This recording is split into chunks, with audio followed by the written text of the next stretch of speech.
너한테 이 편지를 붙일 수 있을지는 모르겠다. 나한테 그런 용기가 있다면 얼마나 좋을까? 언젠가 내 딸한테 내 얘기를 할 수 있을까? 용기를 내고 싶어.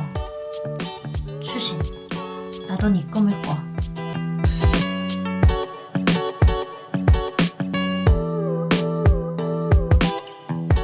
영화 윤희에게 중.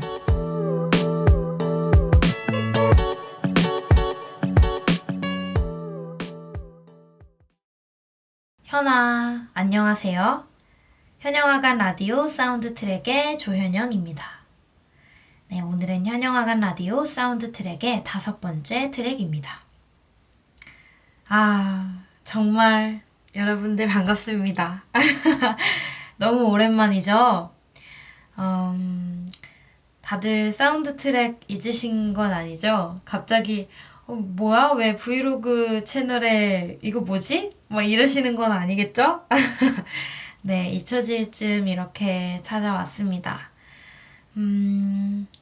대본을 적으면서 보니까 저번 4번째 사운드 트랙이 12월 23일 업로드가 됐더라고요. 네, 거의 한 3개월 만이네요.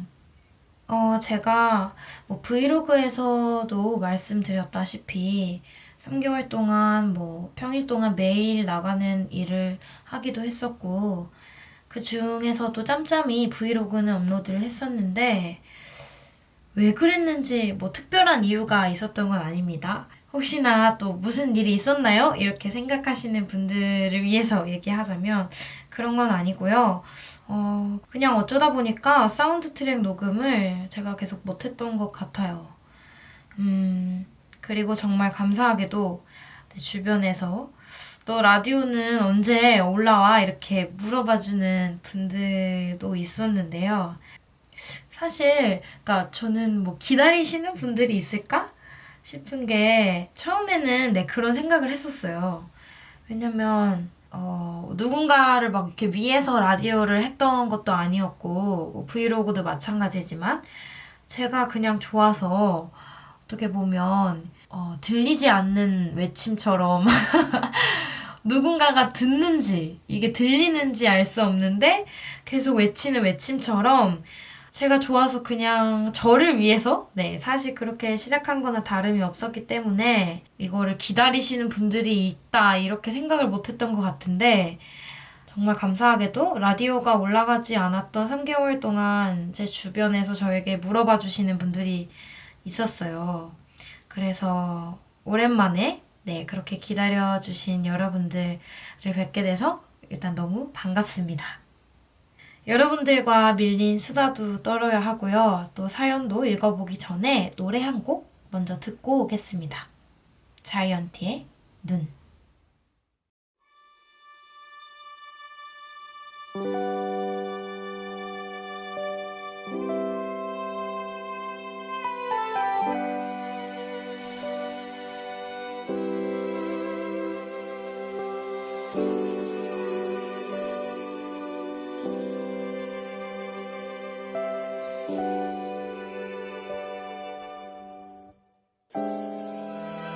내일 아침 하얀 눈이 쌓여 있었음 해요. 그럼 따뜻한 차를 한 잔 내려드릴게요. 계속 내 옆에만 있어주면 돼요. 약속해요. 눈이 올까요? 우리 자는 동안에 올까요? 그대 감은 눈 위에 눈이 올까요? 아침 커튼을 열면 눈이 올까요?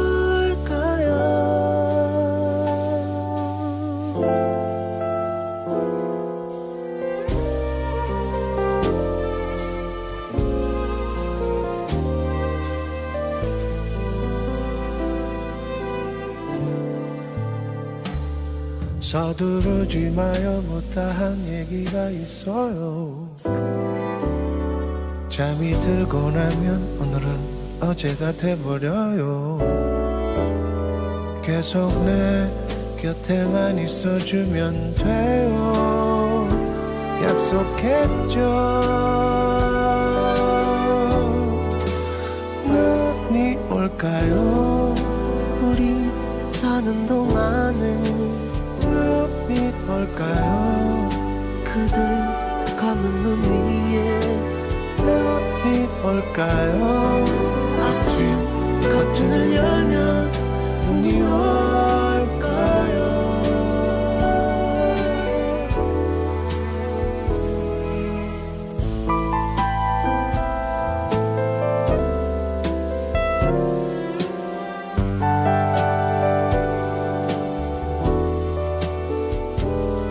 잘 봐요 밖이 유난히 하얗네요.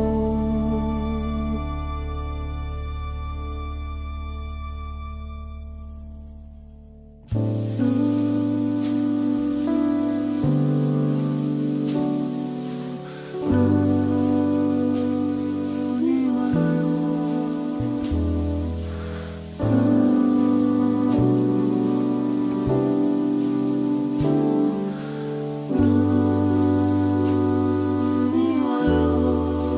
눈이 와요.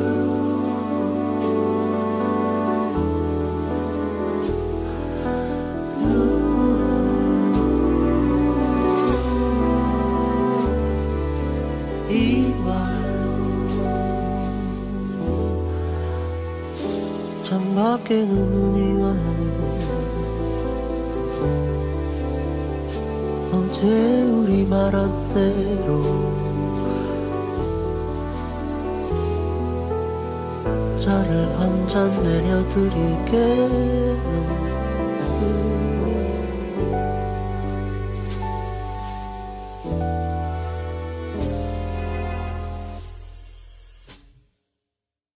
자이언티의 눈 듣고 왔습니다.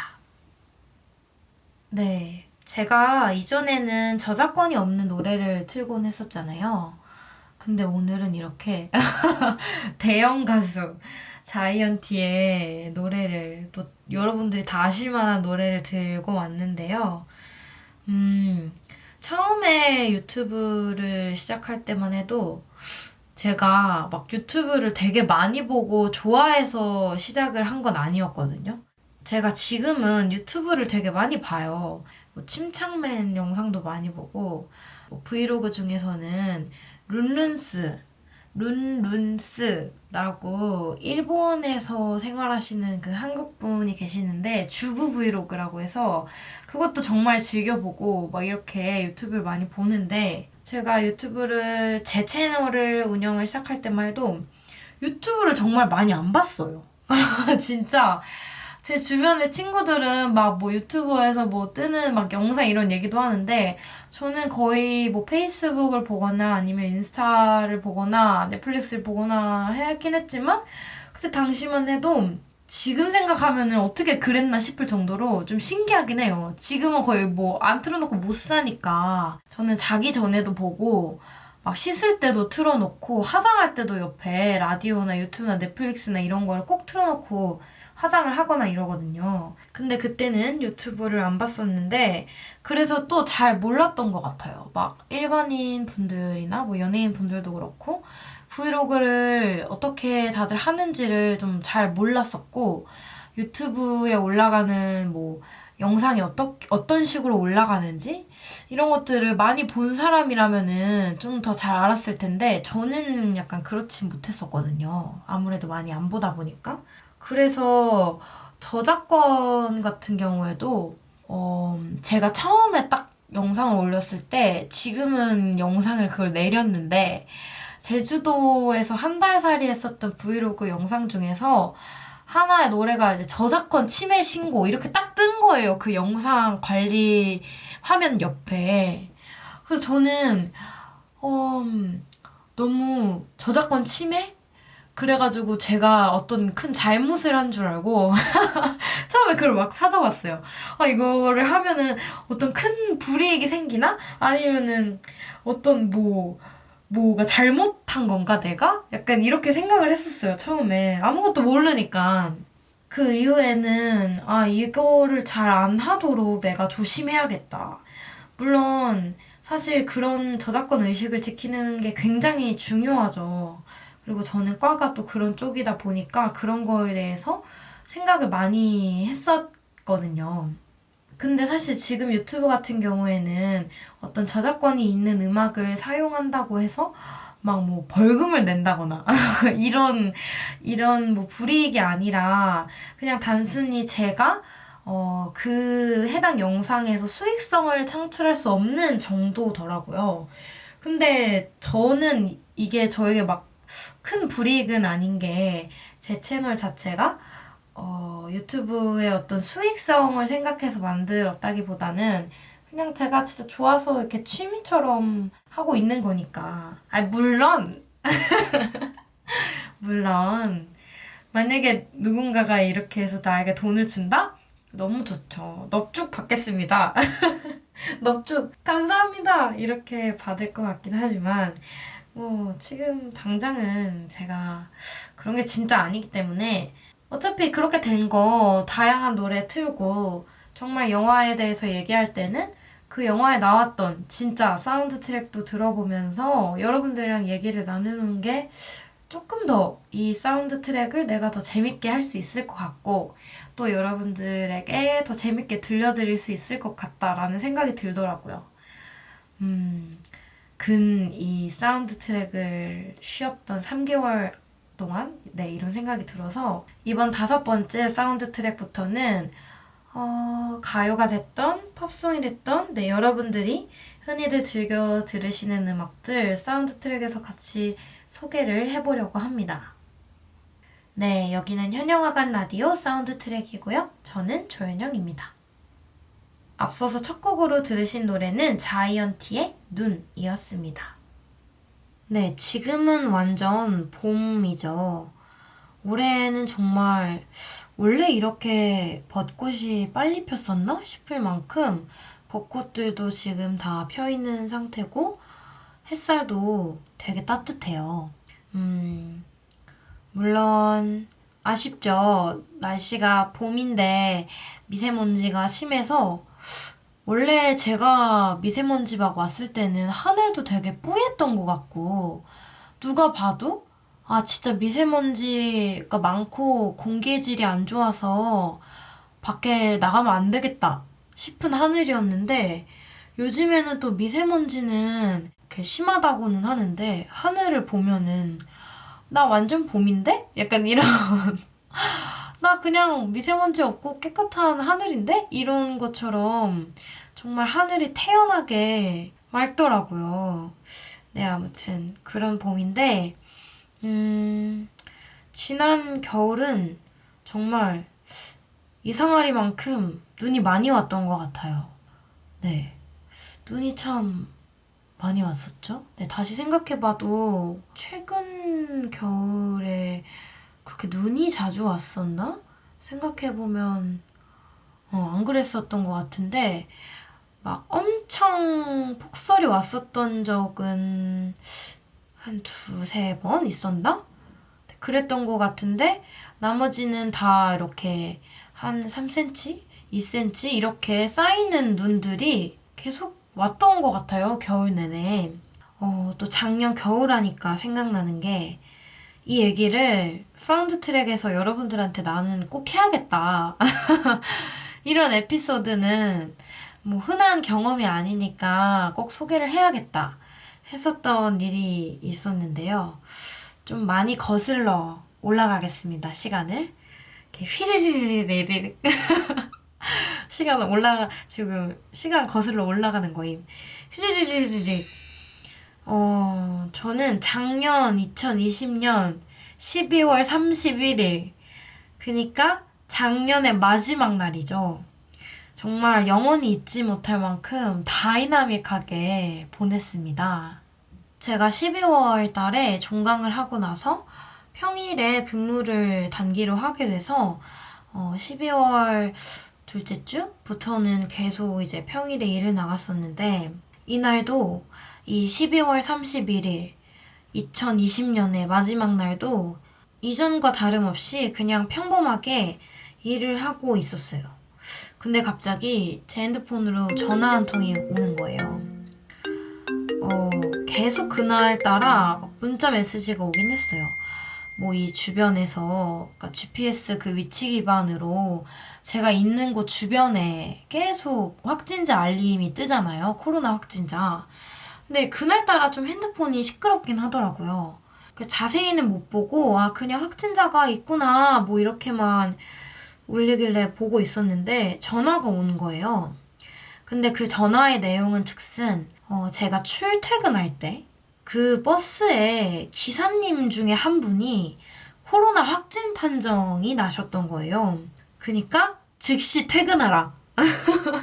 즉시 퇴근하고 지금 가까운 선별 진료소에 가서 검사를 받아라. 이렇게 된 거죠. 그때 그래서 막 당황해가지고 저도 막 우왕좌왕하면서 이게 즉시 퇴근하라고 하는데 그 같이 일하는 분들한테도 막 설명을 해야 되고 그때가 막 점심시간이어가지고 막 밥 먹으려고 이제 막 준비하고 있는데 전화가 온 거였거든요. 그래서 막 우왕좌왕 하다가 이제 말씀을 다 드리고 퇴근을 하고 선별진료소를 찾았죠. 근데 찾아보니까 걸어서 한 15분 정도 거리에 체육관 네, 선별 진료소가 있더라고요. 그래서 이게 무슨 일이냐? 진짜 막 어안이 벙벙한 거예요. 내가 코로나 검사도 받는구나 이러면서 이게 진짜 물론 이제 코로나가 주변에서 확진자도 많아지고 하니까 남일 같진 않다고는 생각은 했었는데 이게 진짜 남일이 아니구나 이렇게 돼버린 거예요. 저는 제가 사실 걸렸을 것 같다는 생각은 안 했어요. 어떤 증상이 있었던 것도 아니고. 근데 또 그때쯤에 무증상 이런 얘기도 많았으니까 막상 이렇게 딱 검사를 받으라고 하니까 되게 당황스럽더라고요. 우왕좌왕하게 되고. 그리고 12월 31일이면 얼마나 추워요. 이제 걸어서 그 선별 진료소를 갔어요. 그래도 15분 거리니까 가까워서 갔는데 도착하기 전부터 그 주변에 약간 사람이 좀 많은 거예요. 북적북적해 벌써. 도착하기 한 5분 전인데 그 주변이 좀 북적북적해. 그래서 여기가 원래 좀 사람이 이렇게 많은 곳인가 보다. 그 체육관 맞은편에 있는 횡단보도에서 기다리는데 신호가 바뀌기를 정말 그 줄이 그 검사를 받으려고 그 추운 날 사람들이 정말 줄이 말도 안 되게 긴 거예요. 정말 무슨 체육관이 아니라 콘서트장인 줄 알았어. 콘서트 입장하려고 선 줄인 줄 알았어요. 그 버스가 시간대도 그렇고 요일도 그렇고 그 기사님이 돌아가시면서 거기를 계속 운행을 하시던 곳이라 거기 그 주변에 있었던 살던 대부분의 주민이 다 나와서 그 검사를 받았던 거예요. 그리고 그 연락을 받았던 거고. 그래서 그 주변이 정말 북적북적하고 이러다 이 안에서 코로나를 걸리겠다라는 생각이 들 정도로 줄이 정말 길었어요. 근데 너무 막막한 거예요. 정말 너무 춥고 막 그때 저는 추워가지고 원래 제가 핫팩을 좀 겨울에 자주 들고 다니는데 핫팩을 이렇게 안쪽에 꼭 쥐고 있었어요. 근데 이 줄이 암만 생각해도 진짜 1시간 이렇게 기다려서 줄어들 줄이 아닌 거예요. 앞에 있는 사람들을 보니까 다들 그런 생각을 하고 있겠죠? 다들 그런 생각을 하고 있는 것 같았어요. 표정이 뭔가 다들 마스크를 쓰고 있어서 제가 뭐 이목구비를 완전 볼 수 있었던 건 아니지만 그 분위기가 다들 정말 그 마지못해 줄을 서는 그런 느낌이었습니다. 근데 날씨가 너무 추운 것도 추운 건데 막 영하 막 10몇 도 이랬잖아요. 근데 바람이 너무 부는 거예요. 제가 그때 추워가지고 바지 안에 얇은 그 히트텍 같은 걸 입고 있었어요. 진짜 그거 아니었으면 나는 어떻게 했을까라는 생각이 줄을 서면서도 그걸 했던 것 같아요. 그러니까 지금은 약간 그 기억이 희미해져서 제가 지금 이 얘기를 너무 과장하면서 얘기를 하나? 아니에요. 지금 제가 다시 생각해봐도 진짜 더하면 더했지. 과장 없음. 징징대기 아님. 정말 너무 그때 그랬음. 어쨌든. 그렇게 제가 거기서 3시간을 기다렸어요. 뭐 저만 그랬던 건 아니죠. 모두가 그랬습니다. 그 앞에 사람들이 발이 너무 시려우니까 발을 동동거리기도 하고 그 블럭이 이렇게 있잖아요. 밑에가 약간 차가 지나다닐 수 있는 길이고 위에 인도 겸 블럭이 있으면 거기를 스텝을 하는 거예요. 이렇게 스텝. 올라갔다 내려갔다 이렇게 제자리에서 올라갔다 내려갔다. 왜냐면 다리가 너무 얼 것 같으니까 올라갔다 내려갔다 올라갔다 내려갔다 이걸 이렇게 계속 반복을 하는 거죠. 발이 너무 차가우니까. 그 검사 부스도 되게 컸어요. 원래 그렇게 그 체육관이 코로나 선별 진료소로 크게 운영이 되는 건지 아니면 많은 사람들이 한 번에 검사를 받아야 되기 때문에 좀 더 확대를 해서 운영을 한 건지 그거는 자세히 모르겠는데 점점 그 진료소가 가까워질수록 그 안쪽에 막 난로 같은 것도 있고 이렇더라고요. 근데 진짜 신기한 게 난로가 너무 추우니까 난로가 있는데 그 앞에 있어도 그 따뜻한 게 안 느껴져요. 그 따뜻한 기운이 내 몸을 이미 이 차가운 바람과 이 온도가 지배를 하고 있어서 아무리 따뜻한 이 온도, 난로의 온도가 나한테 따뜻한 거 줄게 하고 이렇게 계속 힘을 줘도 내가 그걸 받지를 못해. 주고 있는 거 맞아? 약간 준다며. 난로야. 따뜻한 힘을 준다며. 나 하나도 그 기운이 닿지도 않아. 어쨌든 그렇게 계속 기다리면서 점차 검사하는 곳과 가까워지는데 가까워질수록 뭔가 떨리는 거예요. 이거 코 이거 쿡 찌르는 거 아프다고 하는데 제가 또 겁쟁이라서 주사 맞는 것도 무섭고 모두가 사실 병원 가는 거 누가 좋아하겠냐만 유독 병원 가는 것도 싫어하고 주사, 거부, 약, 거부 약간 이런 사람인데 막 좀 걱정도 되더라고요. 근데 그 아픈 것도 아픈 건데 일단 너무 추우니까 아파도 되니까 일단 빨리 끝났으면 좋겠다 이런 생각으로 딱 거기 부스를 들어가는데 정말 저는 그 3시간 동안의 불평불만을 쏟아냈던 제가 진짜 부끄러워지는 순간이었어요. 진짜 그 안에 의료진 분들이랑 안쪽으로 들어오라고 안내해 주시는 분들 이런 분들이 정말 많으셨는데 저는 롱패딩에 막 뭐 핫팩, 히트텍 다 껴입고 있었는데 그분들은 그 흰 색깔 가운 같은 거를 여러 개 껴입고 뭐 비닐 장갑 같은 거, 라텍스 장갑 같은 거를 이렇게 여러 개 껴시고 그렇게 계신 거예요. 그냥 뭐 난로도 있겠지만 일단 그 야외에 그렇게 종일 있는 게 사실 말이 안 되는 환경이었거든요. 나도 이렇게 3시간 동안 추웠는데 그분들은 거기서 그냥 일을 하고 계시더라고요. 진짜 그래서 뭔가 이게 의료진 분들 고생 너무 많으십니다. 이런 거 정말 많았잖아요. 근데 제가 정말 감사한 건 알고 있었죠. 정말 얼마나 고생하시면서 막 뭐 밤낮 없이 잠도 못 주무시고 일하시고 그럴까라는 생각은 했죠. 근데 그거를 솔직히 좀 마음에 와닿지는 못했던 것 같아요. 근데 그걸 제 눈으로 이렇게 딱 겪고 보니까 마음에 확 와닿으면서 진짜 불평, 불만 이런 거 못 하겠더라고요. 안에 들어가니까 그냥 그런 생각이 없어져요. 너무 춥다, 뭐 힘들다 이런 생각이 사라지고 좀 부끄럽다? 이런 생각을 그 순간 정말 했어요. 그 안에서 검사를 받는 동안. 어쨌든 그런 경험을 했습니다. 그리고 나서 코펜싱 제가 지었습니다. 코에다가 펜싱을 하는 것 같은 기분이에요. 왜 펜싱 경기 보면 이렇게 1, 2 간보다가 훅 이렇게 찌르잖아요. 정말 제 코에 뭔가 방심하는 틈을 타서 이렇게 후룩 들어오더라고요. 그래서 코 펜싱을 살짝 당하고 눈물이 핑 고이고 그렇게 검사를 받았습니다. 그날 그렇게 집에 와서 창밖을 보는데 진짜 드라마처럼 작은 눈송이들이 이렇게 흩날리더라고요.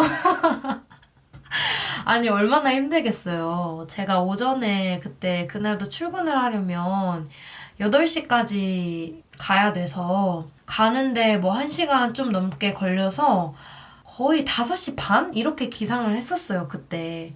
근데 막 그때 일어나서 일하고 근무하다가 점심시간 때쯤에 밥 못 먹고 그 3시간 추운 데서 기다리고 이러다가 집에 왔는데 얼마나 기운이 하나도 없겠어요. 그 기력이 하나도 없고 내 몸이 내 몸이 아니야. 정신도 없고 그냥 그런 상태에서 앉아서 이러면서 창밖을 딱 보는데 드라마야 드라마. 눈이 흩날리더라고요. 진짜.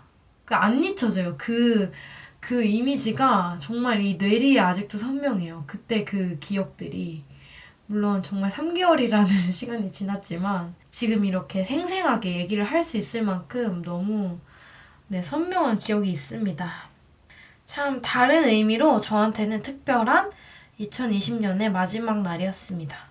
물론 저는 안 걸린 것만으로도 감사하고 제 주변에 가족이나 지인 중에서도 걸린 분이 없는 것만으로도 감사하지만 검사를 받지 않았더라면 더 좋았겠지만 이렇게 검사를 했다는 게 참 이 코로나 시국에 이런 경험도 했다.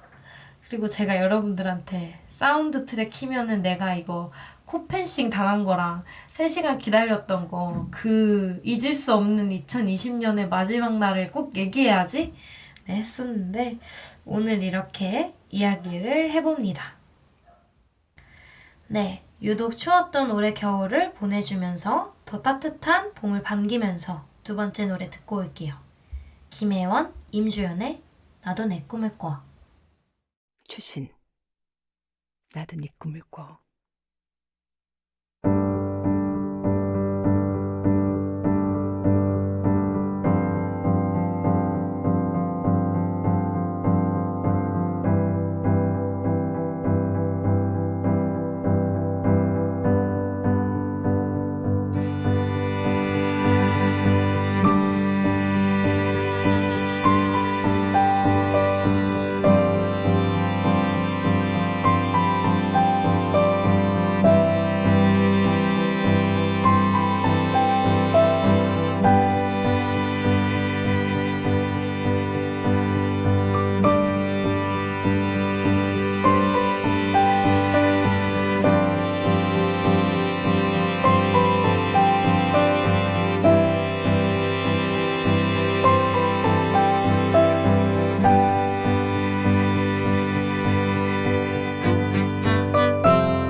김혜원, 임주연의 나도 내 꿈을 꿔 듣고 왔습니다.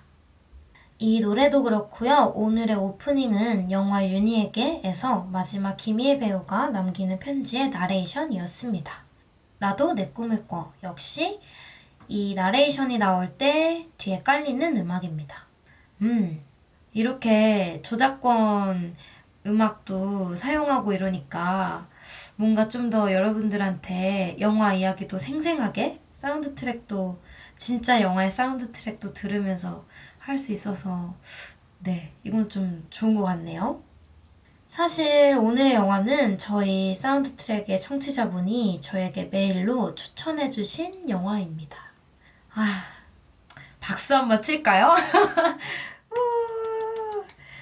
네, 제가 정말 감사하게도 3개월 사이에 영화를 추천하는 그런 메일도 받았는데요. 1월 8일에 저에게 영화 추천해도 될까요? 라는 제목으로 메일 하나가 왔습니다.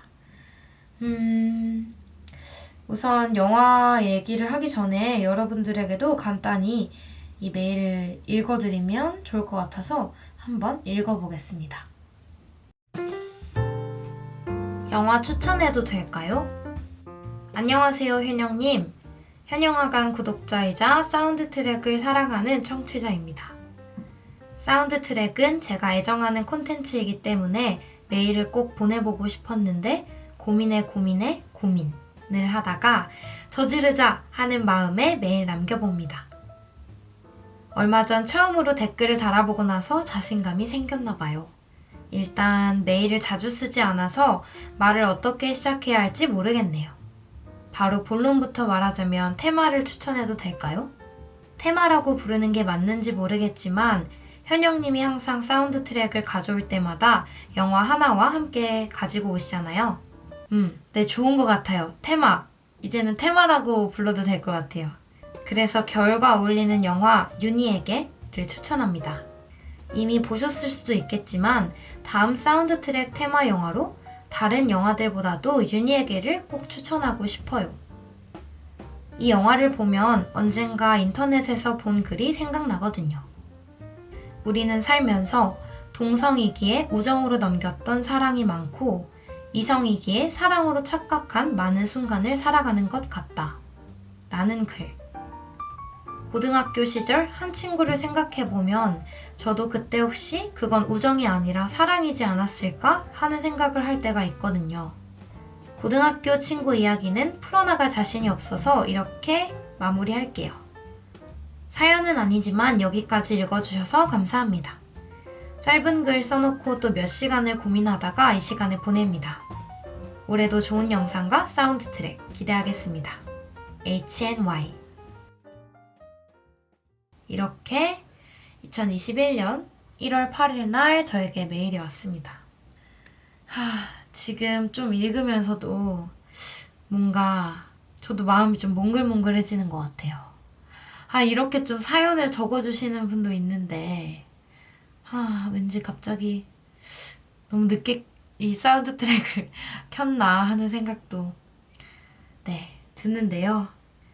네, 우선 이렇게 영화의 테마를 추천해주신 HNY님, 저에게 첫 영화 추천 메일을 보내주신 건데요. 너무나도 감사하다고 먼저 말씀드리고 싶습니다. 근데 정말 신기하게도 제가 이번 겨울에 윤희에게를 사운드 트랙 영화로 해야겠다라고 생각을 했었어요. 그리고 그 생각을 하고 난 이후에 이 메일을 받았는데요. 제가 이 메일을 받으면서도 느꼈던 건 그러니까 유튜브 채널을 운영하면서 느낀 게 저와 뭔가 비슷한 취향? 그러니까 비슷한 유머 코드?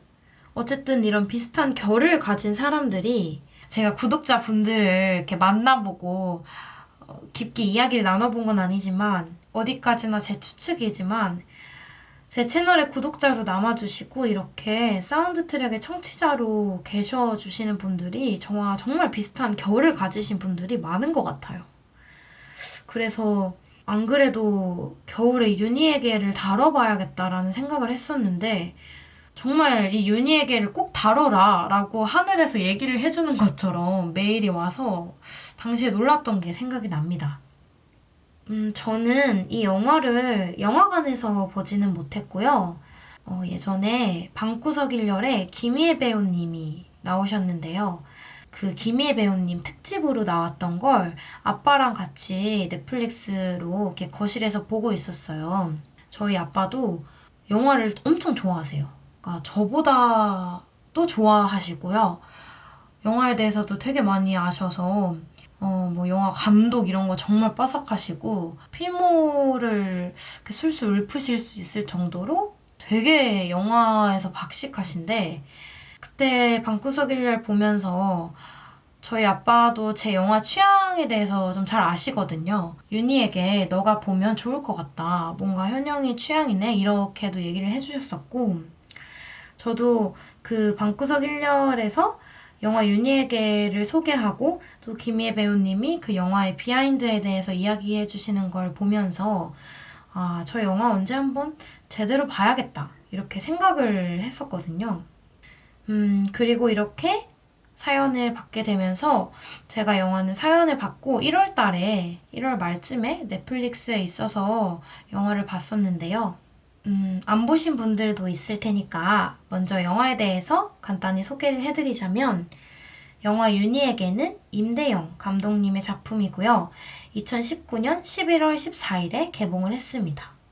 제가 당시에 기억이 나는 건 저예산 영화이고 독립영화임에도 김희애 배우님이 출연을 하셨고 또 퀴어 영화라는 점에서 되게 화제가 됐었던 걸로 기억을 하거든요.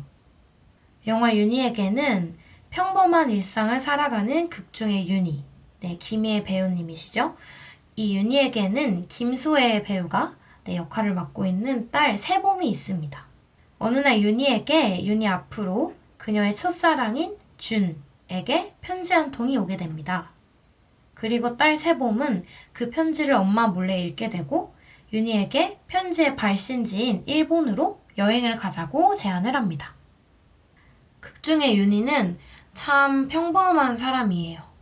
내가 늘 하고 싶은 걸 하기보다는 해야 하는 걸 하는 사람이고 해야 됐던 걸 해왔고 급식소에서 일을 하는 근로자인데 그 자리도 막 안정적인 그런 곳이 아니었고 그냥 하루하루 생계를 위해서 나를 위해서 내 딸을 위해서 여유롭지 않게 그렇기 때문에 더 평범한 그런 여성입니다. 그런 윤희에게는 학창시절 첫사랑이 있습니다.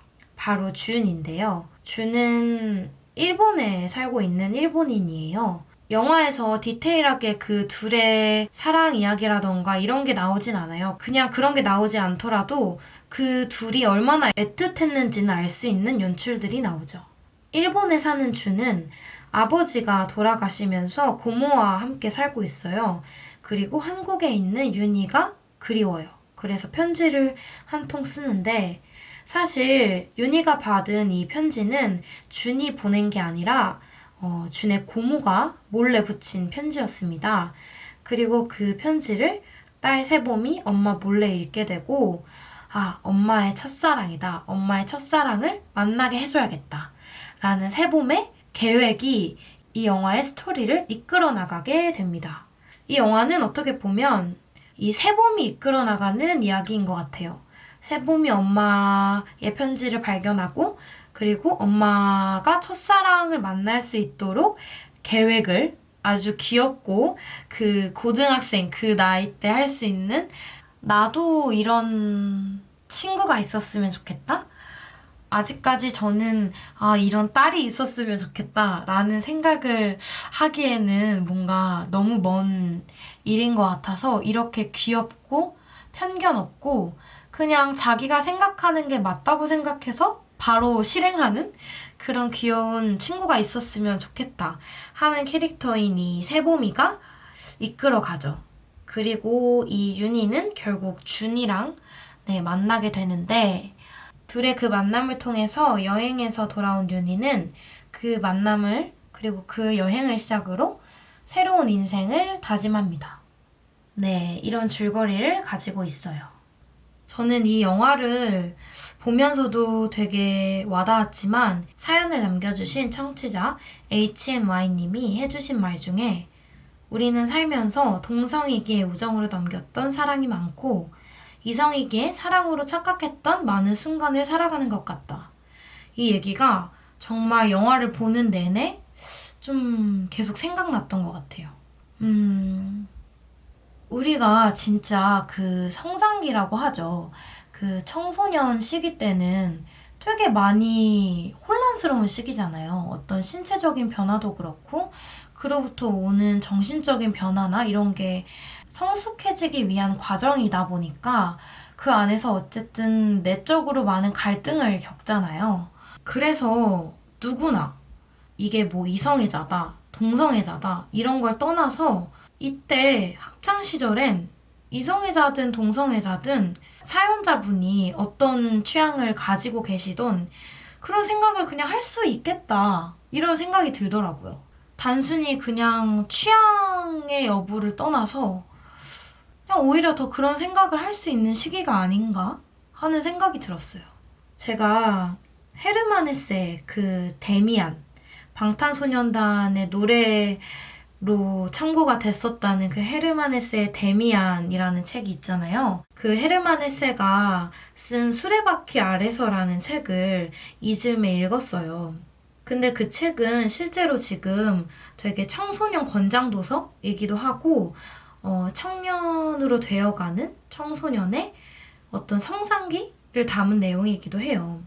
그 책의 주인공은 한스 기벤라트인데 한스는 되게 자연을 사랑하고 섬세한 감정을 가진 소유자예요. 공부도 엄청 열심히 하고 그래서 마을에서 한스를 알고 있어요. 한스에 대한 기대도 크고 얘가 되게 공부로 되게 성공을 하겠다 이런 마을 주변 사람들의 기대를 받고 자란 아이인데 한스는 공부를 열심히 해서 신학교를 들어가게 돼요. 그리고 그 안에서 한스와 정말 정반대의 색깔을 가진 한스는 뭔가 노력을 해서 공부를 하는 스타일이라면 이 정반대인 친구인 헤르만 하일러는 천재적이에요. 그러니까 공부를 좋아하진 않고 천재야. 조금만 하면 진짜 잘하는데 그냥 조금 해서 이 정도 하는 그런 천재예요. 천재이자 반항적인 시인입니다. 이때는 뭔가 시인을 뭔가 생산적인 일을 하는 사람이라고 생각하지 않는 시기였던 것 같아요. 여기서는 이 신학교에서는 조금 더 뭐 학문적인 것들을 배우고 이런 것들이 주가 되는데 매일같이 강가에 가서 자연을 노래하고 자연을 벗삼아 시를 쓰고 이러는 학생이었으니까 학교에서는 사실 성실한 학생이 아닌 거죠. 근데 이러한 헤르만 하일러와 한스가 친해지게 돼요. 그 과정에서 선생님은 눈살을 찌푸리고 한스야 너 요즘에 무슨 일이 있니? 그러니까 다 알면서 물어보는 거죠. 그 친구랑 어울리는 게 못마땅했던 선생님이 한스의 안부를 묻기도 하고 나중에는 점점 뭐 한스를 처음에는 되게 친애하는 학생이었다가 조금 반항적인 친구랑 어울린다는 이유로 좀 거리를 두기도 하고 뭐 이런 모습들이 그려지는데 제가 이 책에 대해서 언급하는 이유는 여기서 저는 그렇게 느꼈어요. 한스 기벤라트가 헤르만 하일러와의 어떤 우정이라고 이야기를 하시는 분들도 있는데 저는 이게 글을 읽으면서 이게 우정일까? 사랑일까? 이런 생각을 되게 많이 했어요. 그 책의 문장이나 이런 게 정확히 기억은 안 나는데 헤르만 하일러와 한스 기벤라트가 달빛이 들어오는 그런 은은한 밤에 서로 뭔가 입을 맞추기도 하고 한스가 어떻게 보면 집착을 하는 듯한 친구한테 집착을 하는 듯한 모습을 보이기도 하고 서로를 외면하는 갈등 상황에서 더없이 힘들어지는 모습들 이런 게 저는 보면서 이게 청소년기에 모두가 그렇게 혼란스러움을 겪는데 이 안에서 한스가 느꼈던 감정은 과연 우정이었을까? 단순히 이걸 동성이라고 하니까 우정으로 포장을 하는 건 아닐까? 저는 사실 그걸 사랑이라고 읽었거든요. 그리고 오히려 나중에 한스가 한 여자와 만나게 되는데 호흡이 가빠질 정도의 격렬한 키스를 하는 장면도 나오는데 그때는 뭔가 이걸 사랑이라고 할 수 있을까? 저는 오히려 한스가 그 여성과 격렬한 입맞춤을 나누고 했었던 글을 읽을 때는 그게 사랑이라고 느껴지지 않았어요. 이 동성 친구와 학창 시절의 그런 갈등들에 대해서 묘사될 때 우정이 아닌 사랑이 아닐까라는 생각이 들었거든요. 이 수레바퀴 아래서가 헤르만 헤세의 굉장히 자전적인 이야기라고 해요. 성장소설이라고는 하지만 이야기 자체가 되게 밝고 긍정적이진 않아요. 문장이 이 책에 나오는 주인공인 한스처럼 정말 섬세하고 마음을 찌르는 듯한 게 있는 것 같아요. 표현이나 이런 게 너무 섬세하고 세밀해서 마음의 그 작은 실바늘 같은 게 제 마음을 약간 간지럽히는 그런 느낌이 들었어요. 사연자분이 고등학교 시절의 한 친구를 생각해보면 그건 우정이 아니라 사랑이 아니었을까라는 생각을 하셨던 게 그럴 수 있는 거죠. 그리고 많은 사람들이 그런 생각을 어쩌면 하고 있을 수 있겠다. 그리고 했을 수 있겠다라는 생각을 하는 것 같아요. 그리고 감정이라는 게 사실 우정도 더하면 사랑일 수 있고 사랑도 그치면 우정이 될 수 있고 우정과 사랑의 경계가 명확하진 않은 것 같아요. 정말 사랑했던 남자친구가 어느 순간 우정이 되어버릴 수도 있는 거고 뭐 동성이 됐던 이성이 됐던 어떤 우정이 어느새 사랑이 될 수도 있는 거고 이거는 우정과 사랑의 경계를 나누는 것 자체가 굉장히 모호하기 때문에 내 마음이 넘치면 사랑이고 그치면 우정이고 그럴 수 있지 않나 하는 생각이 들었습니다. 영화 윤희에게부터 제가 읽었던 수레바퀴 아래서까지 쭉 한번 이야기를 해봤는데요. 저는 이 윤희에게가 겨울이 되면 생각이 많이 날 것 같아요. 영화 장면을 보면 지난 겨울에 우리가 막 눈 많이 왔다고 했던 그 눈은 눈도 아니야 싶을 정도로 진짜 건물이 있으면 집에 그 주택 건물 반절까지 차오르는 막 사람 키만한 눈들이 소복히 쌓여 있어요. 겨울에 생각이 나는 영화 윤희에게였던 것 같습니다. HNY님 먼저 이렇게 용기 내주셔서 본인의 이야기를 메일로 적어주셔서 감사하고 만약에 어느 날 용기를 내서 더 다른 이야기를 저에게 들려주고 싶다면 그리고 저희 사운드 트랙 청취자분들에게 하고 싶다면 언제든지 메일을 주셔도 좋습니다. 그리고 사운드 트랙 청취자 여러분들도 저에게 언제든지 영화 메일 추천 너무너무 환영합니다. 메일은 xhp811qhx@gmail.com으로 보내주시면 되고요. 더보기란에 메일 정보 적어둘게요.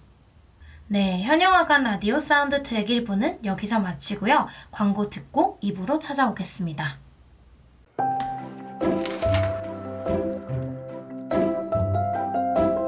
윤희에게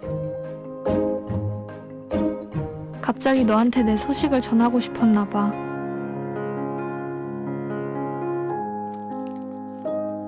엄마, 우리 해외여행 갈까?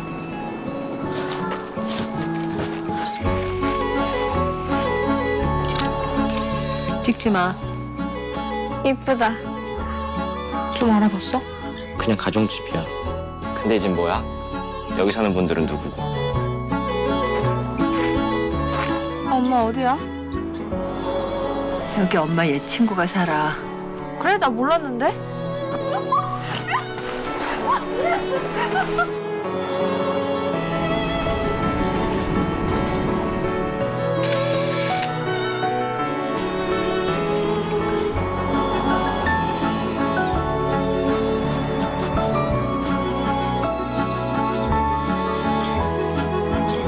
용기를 내고 싶어. 윤희에게.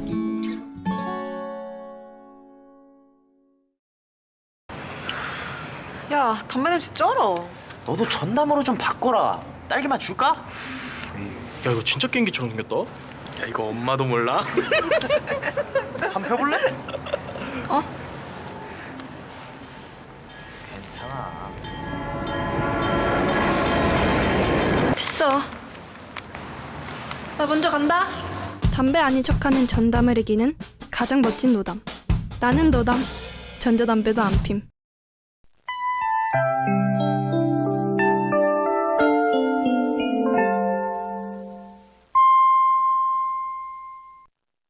현영화관 라디오 사운드 트랙 현영씨를 알려드립니다.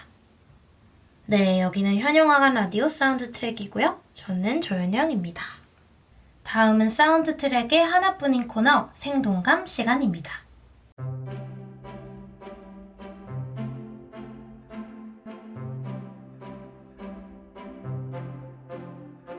생동감은 누군가의 생각에 동감하고 나아가 감동하는 코너입니다. 네, 여러분들.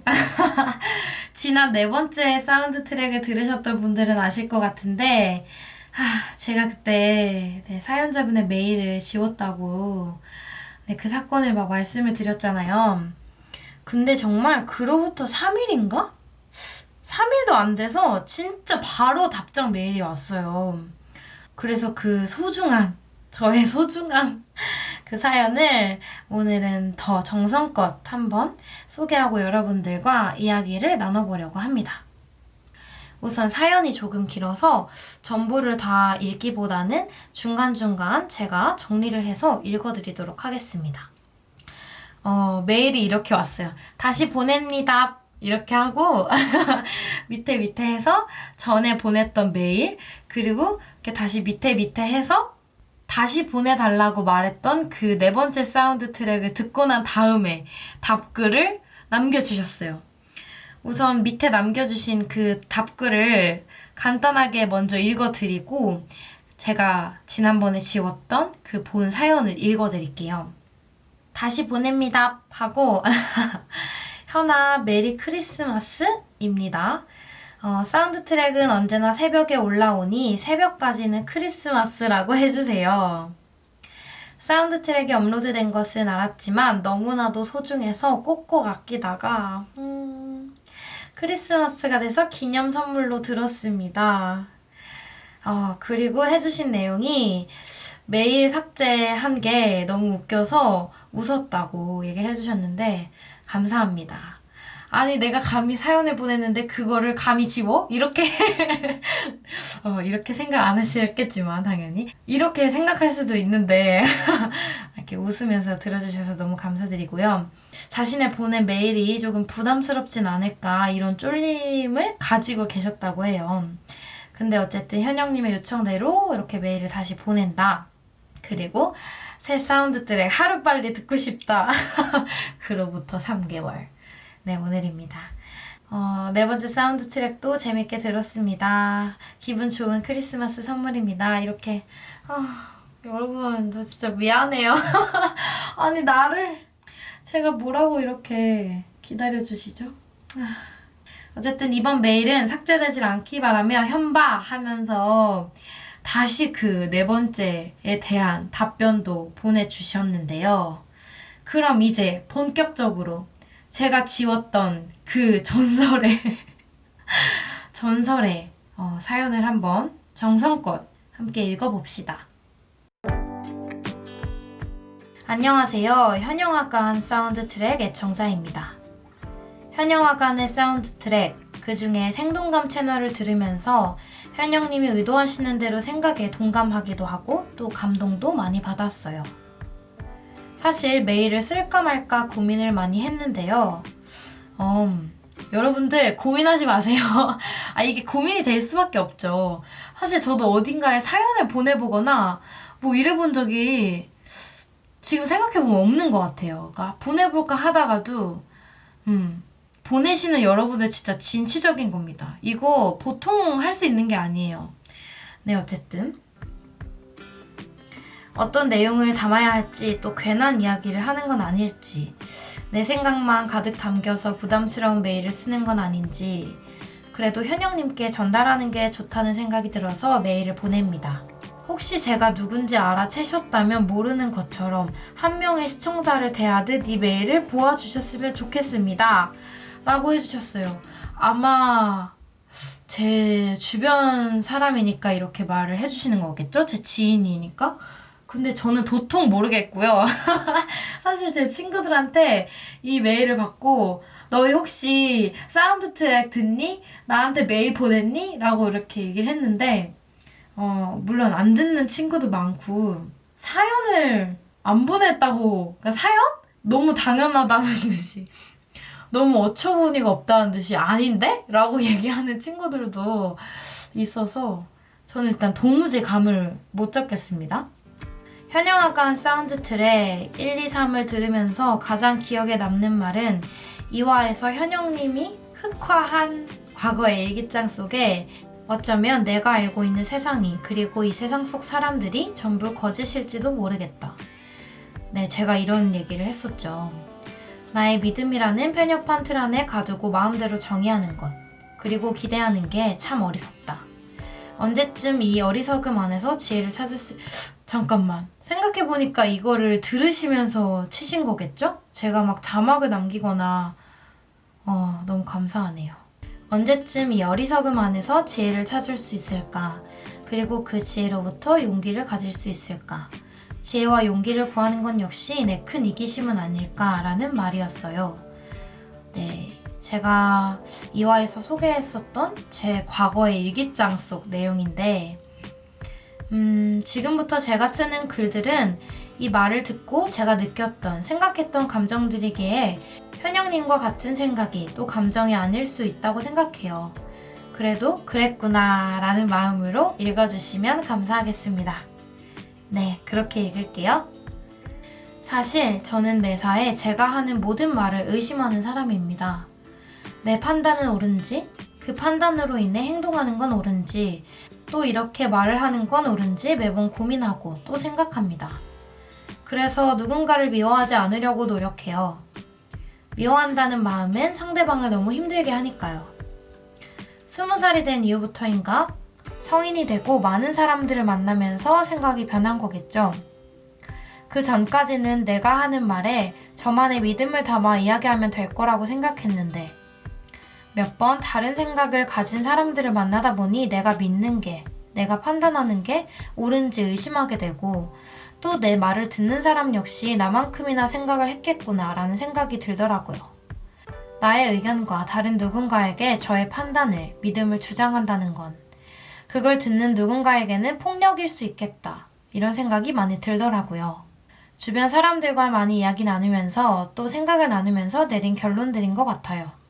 현영님이 저와 같은 생각인지는 모르겠지만 저는 저와 비슷한 생각을 가지고 있는 사람이 주변에 있다는 것에 무척이나 놀랐어요. 내가 한참을 고민하고 아파하면서 생각했던 것을 또 다른 누군가 역시 생각하고 있던 것이니까요. 가끔은 이런 생각이 저를 답답하게 만들어요. 그런데 사연자분께서는 이런 생각들이 오히려 생각에 생각을 낳아서 자기가 자기 자신의 생각을 의심하기도 하고 그래서 또 힘들다고도 합니다. 이런 본인의 생각에 대해서 저는 어떤지, 언제 이런 생각들을 하게 되는지, 평소 사람들을 어떻게 대하는지 궁금하다고 하십니다. 우선 먼저 이 질문에 대한 답변을 드리자면 저는 이 말에 굉장히 공감을 해요. 사연자분은 제가 자신과 비슷하다고 느꼈는데 그게 뭐 맞는지는 잘 모르겠지만 그렇게 생각을 한다라고 하셨는데 제가 사연자분의 이 사연을 읽으면서 저랑 비슷하다고 생각을 하는 걸 보니까 아마 비슷한 게 아닐까 싶어요. 사연자분도 그렇게 느끼고 저도 그렇고 저도 말씀하신 것처럼 제가 맞다고 판단하는 게 옳은지 좀 많이 의심을 하는 것 같아요. 예전에는 의심을 할 줄도 몰랐어요. 저는 제 생각이 되게 강한 사람이라 맞으면 맞다 이게 되게 강했고 또 그런 식으로 늘 생각을 했기 때문에 행동도 그렇게 해왔었는데 어느 순간 그게 아니라는 걸 사연자분처럼 그러니까 느끼는 포인트들이 많다 보니까 내가 강하게 맞다고 생각하는 것들이 진짜 아닐 수 있겠다라는 생각을 정말 자주자주 합니다.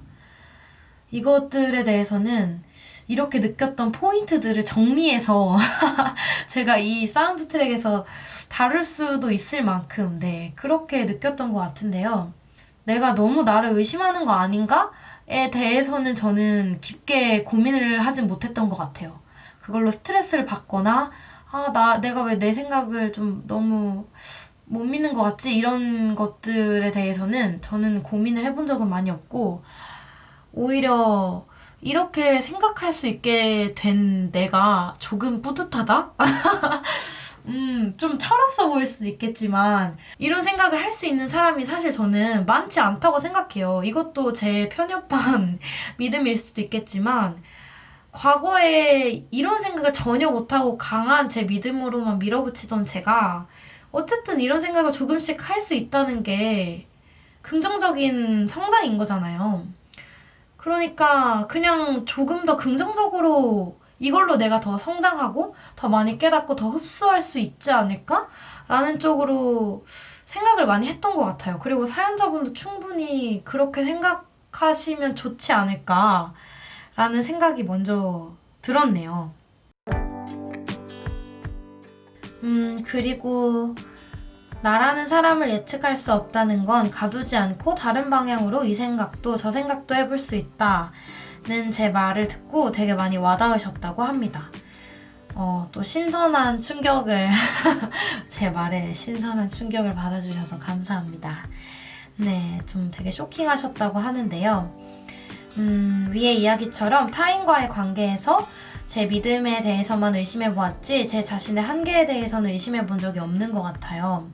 내가 내 자신을 일정한 선에 내가 믿는 것에 가두고 있구나 라는 생각을 하게 되었고 또 즐거운 의심을 할 수 있게 되는 시작점이 되어주셨다고 합니다. 저는 사연자분을 의심의 왕으로 모시고 싶습니다.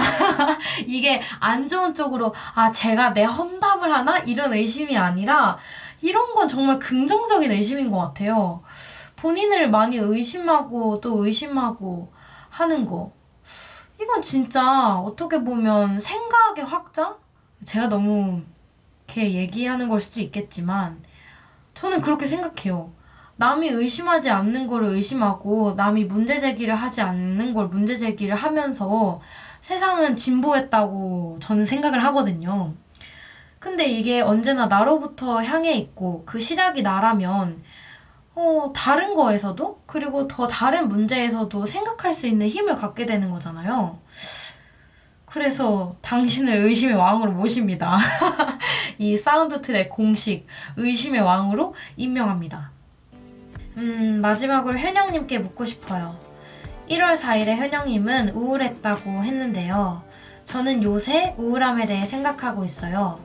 저는 외향적인 편이라 사람들을 만나는 것도 좋아하고 이야기하는 것도 좋아해요. 또 성격도 밝은 편이라 항상 긍정적으로 생각하고 지낸답니다. 그런데 어느 날 새벽에 혹은 술을 조금 기분 좋게 마신 날에는 꼭 자기 전에 우울해져요. 뭔가 끝없이 어둡고. 맞아요.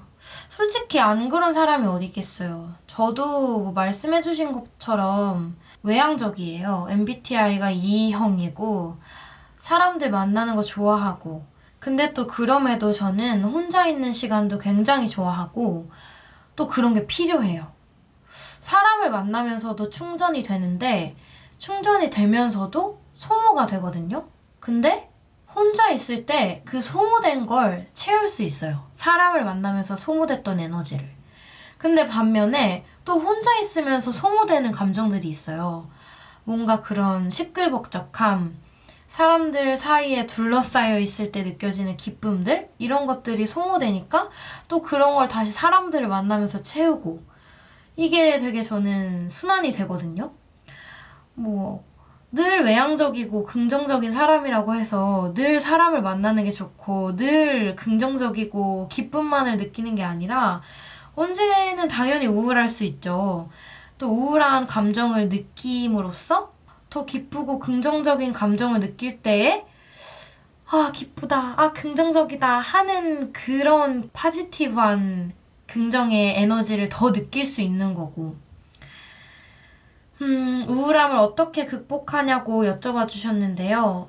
저는 혼자 있을 때 우울함을 느끼면 사람들을 만나러 나가고 사람들을 만날 때 어떤 우울함을 느낄 때는 혼자만의 시간을 가지면서 많이 읽고 쓰고 영화도 보고 생각하려고 하는 것 같아요. 이렇게 라디오도 하고 네, 편집도 하면서 좀 몰입할 수 있는 시간을 가진다거나 그래서 이 사연자분이 물론 사연을 보내주신 지 너무 한참이 지나서 지금은 이 우울에 빠져 계신 시간을 이겨냈으면 좋겠는데요.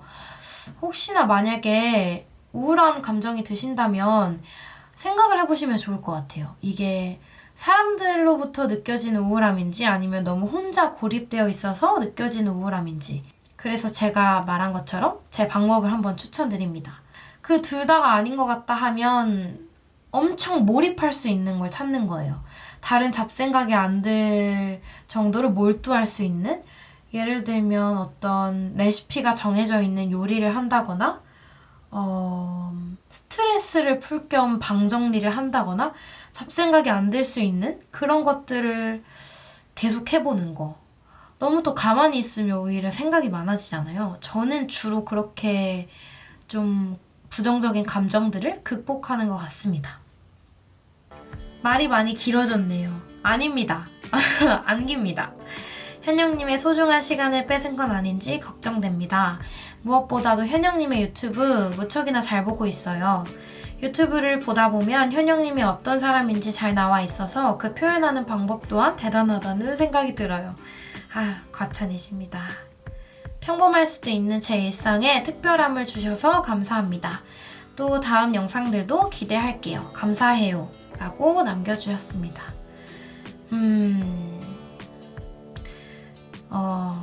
우선 저는 오늘 이 사운드 트랙을 4글자로 표현하면 감개무량. 가쁜 사자성어. 감개무량이네요.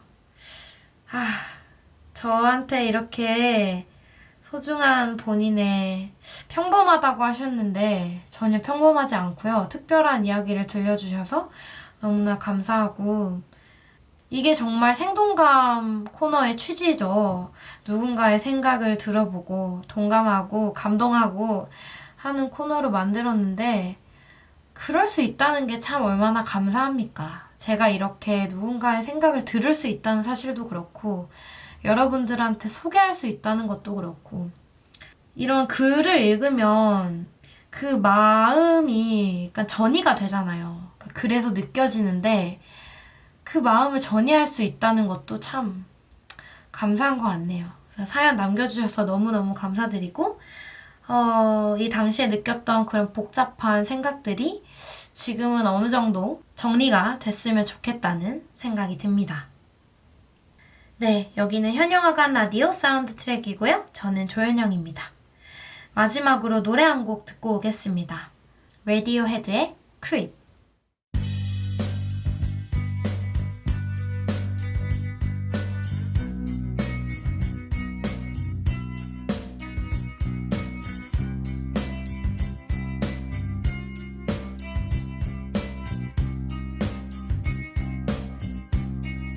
When you were here before,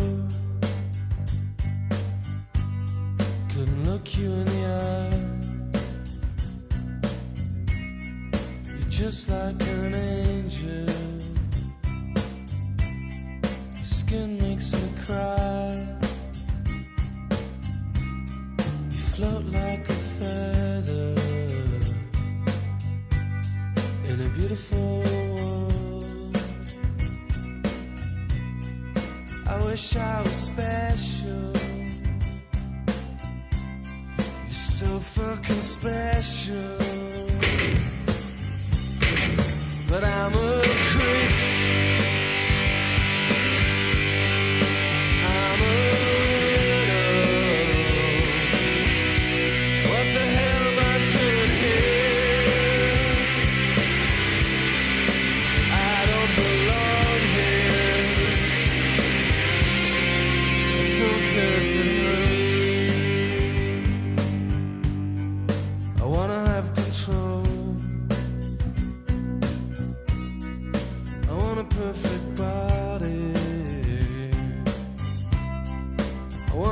perfect soul. I want you to notice when I'm not around. You're so fucking special. I wish I was special, but I'm a creep. I'm a widow. What the hell am I doing here? I don't belong here.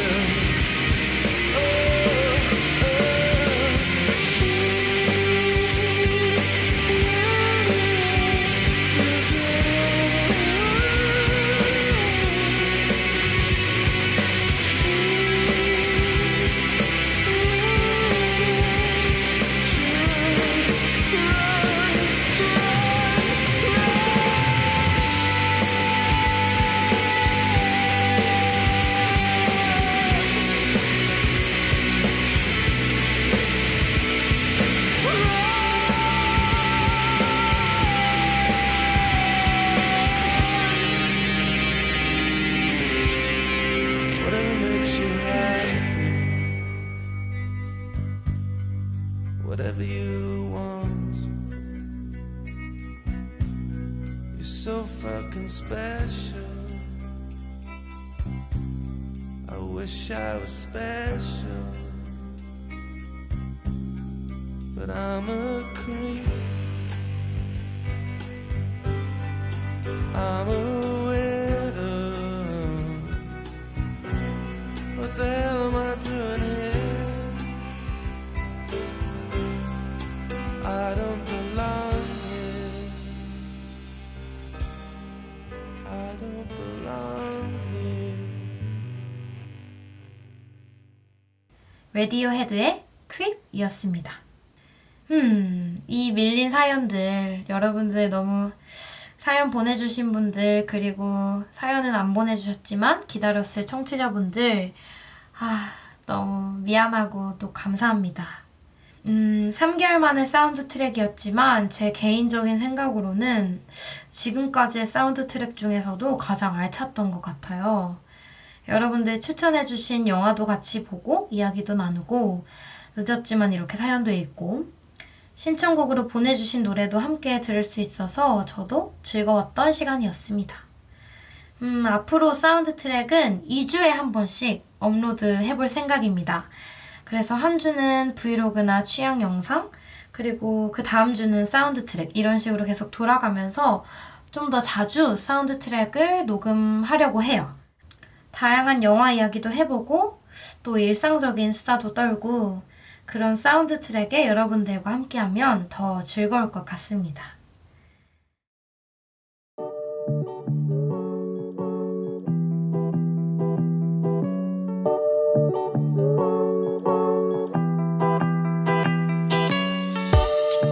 현영화관 사운드 트랙 5번째 트랙은 이만 마치도록 하겠습니다. 오늘 당신의 사운드도 경쾌했길 바라며 현바